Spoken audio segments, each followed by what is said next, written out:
Malheureusement, ici au Burkina Faso, certains villages se sont laissés compromettre par ces individus. Je parle en connaissance de cause. En 2022 à côté, j'ai été chercher avec mon unité dans un village parce qu'ils ne voulaient pas que nous restions là-bas parce qu'ils sont en bonne entente avec les terroristes. Ceux qui m'écoutent, ils savent de quoi nous parlons. Plusieurs autres unités sont témoins. Certains villages ont refusé catégoriquement que des FDS foulent leur sol parce qu'ils sont en bonne intelligence avec les terroristes. Nous leur avons fait comprendre qu'il n'y a pas d'alliance possible avec ces criminels parce que c'est eux qui décident du jour où le pacte se rompt. Plus tard, je pense que beaucoup de villages ont compris cela. Lorsque le pacte s'est rompu, ils sont revenus sur les réseaux sociaux pour appeler au secours. Nous y avons été. Mais c'est pour dire, peu importe ce qu'ils viendront vous dire, peu importe les flatteries possibles, peu importe le pacte que vous avez signé avec eux, le jour qu'ils décident de mettre fin au pacte, ils viendront tuer et mettre fin au pacte. Il n'y a pas d'alliance possible avec les terroristes. Il n'y a pas d'alliance possible avec ces criminels. Ils sont à combattre. Un point, c'est tout.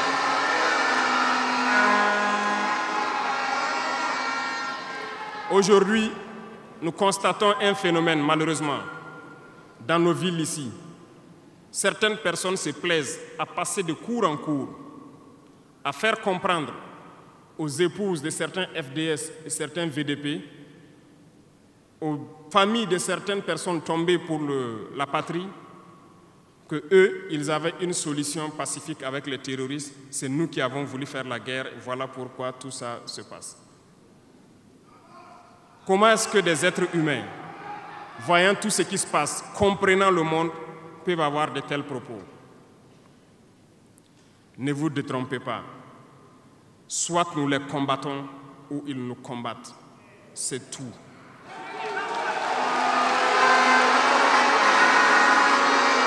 Les gens se cachent.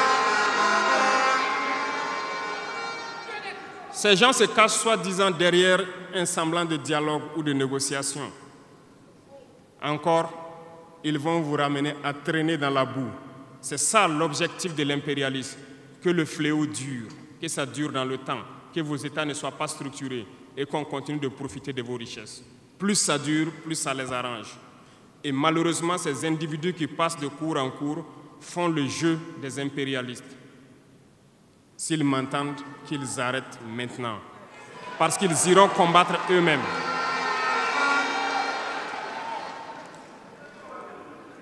Nous n'avons pas le choix que de combattre.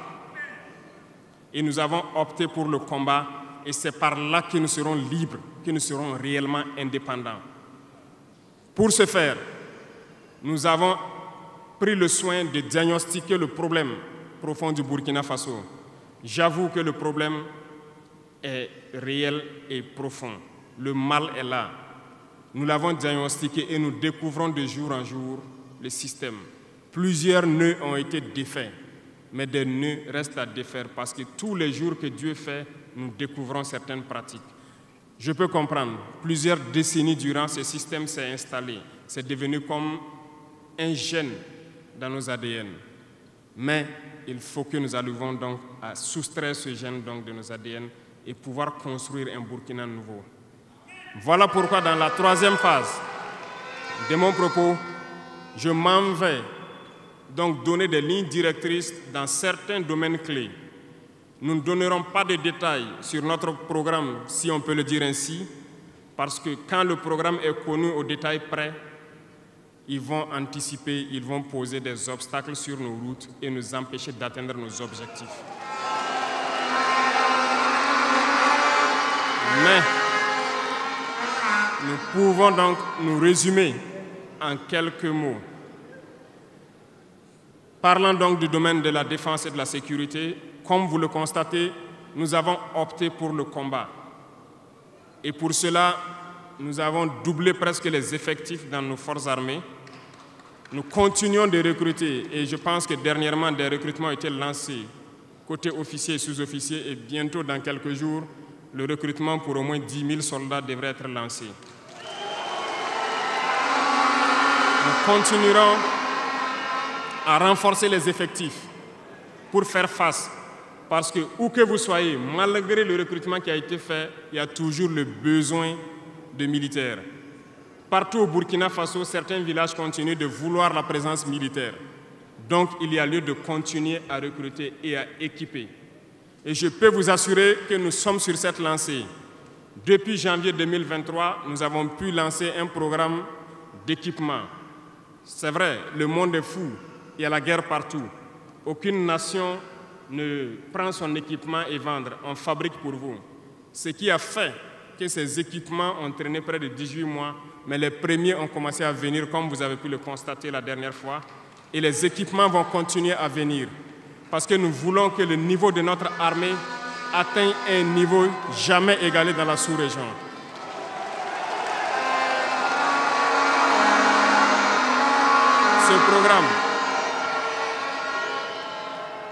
Ce programme d'équipement va se poursuivre. Et c'est vous, les acteurs de ce programme. Parce que depuis que nous nous battons, j'ai pu vous dire, ces soi-disant amis du Burkina qui étaient là depuis longtemps, qui sucent nos richesses, même une seule cartouche de Kalachnikov, nous n'avons reçu de personne pour faire notre combat. C'est vous qui payez. Et nous continuerons à faire corps avec notre peuple pour pouvoir mener cette lutte. Nous avons des partenaires qui ont accepté de nous vendre des équipements et qui ont même proposé de pouvoir nous livrer des équipements stratégiques et que nous puissions payer dans le temps. Nous leur en remercions pour ce geste.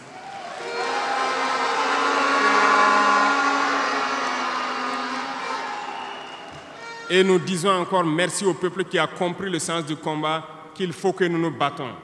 Si nous ne nous battons pas, ils viendront nous chercher chez nous, comme dans un poulailler ou dans une bergerie.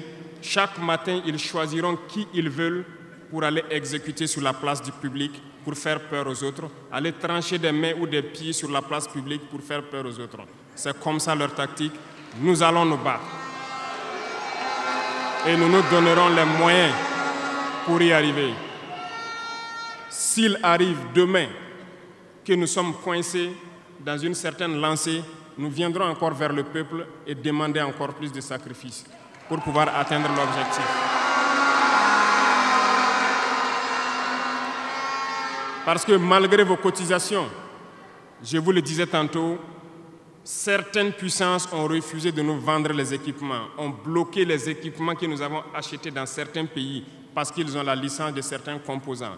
Et ces puissances exploitent des minerais au Burkina Faso. Je le dis ici, haut et fort et solennellement. Ça va s'arrêter. Nous allons retirer des permis d'exploitation. Nous n'allons pas permettre cela.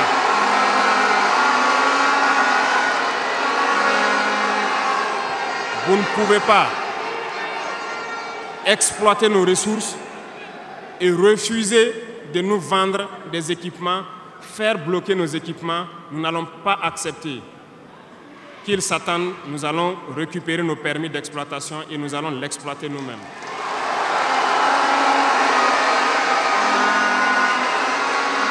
Revenant, pour conclure sur le volet donc de la défense, nous n'allons pas trop nous étaler là-dessus, mais sachez que tout ce qui est déjà arrivé, les hommes sont en formation là-dessus, d'autres équipements viendront. Et cette guerre, nous allons la mener. Beaucoup de stratégies ont été déjà écrites et nous les adaptons au fur et à mesure du comportement de l'ennemi. Et nous allons vaincre très prochainement ce terrorisme ici au Burkina et même dans l'AES.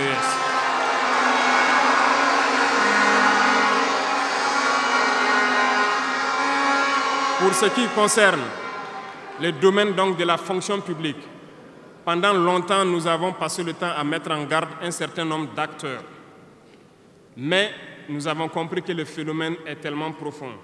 La corruption, la mauvaise gouvernance dans les différentes administrations, le manque d'éthique persiste. Certains organes ont été donc mis en place dans le cadre de la lutte contre la corruption et dernièrement, certains arrêtés ont été pris pour ce qui concerne les primes de dénonciation. Le dernier acte à poser sera fait avant donc, la fin de ce mois. C'est un organe qui devra siéger dans tous les ministères pour s'auto-saisir de certains dysfonctionnements des actes de corruption et pouvoir agir.